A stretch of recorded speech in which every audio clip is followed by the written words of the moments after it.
Brexit talks have approached their end game, with the UK and EU refusing to budge over fisheries.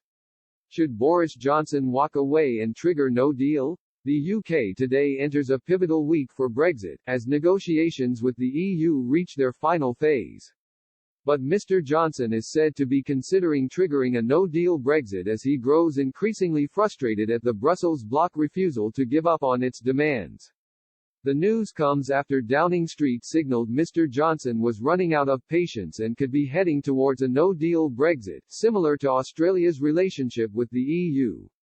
A government source said, "We do need to urgently make progress on these issues or it will end up an Australia-style deal.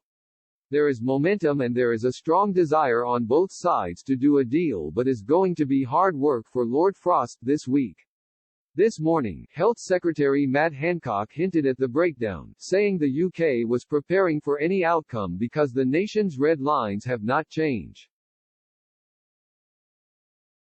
Talks on a future trading relationship between the UK and EU post-Brexit will continue this week as the clock continues to tick until the end of the transition period. Lord David Frost is in Brussels for another round of negotiations ahead of a European Council video summit on Thursday, which has been touted as a deadline for a draft deal.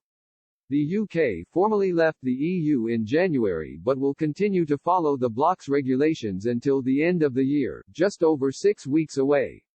If no agreement is in place at the end of December, goods traveling between the two parties will be subject to tariffs set out by the World Trade Organization.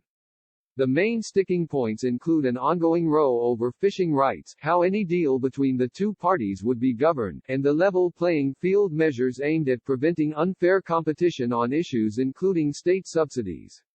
Speaking ahead of the talks this week, the UK's chief Brexit negotiator Lord Frost said there had been progress in a positive direction in recent days.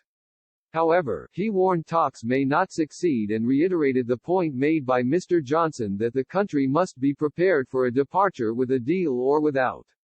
Deadlines imposed on a future agreement have proven to be soft in the past, with Mr. Johnson saying in September, "There needs to be an agreement with our European friends by the time of the European Council on October 15 if it's going to be in force by the end of the year."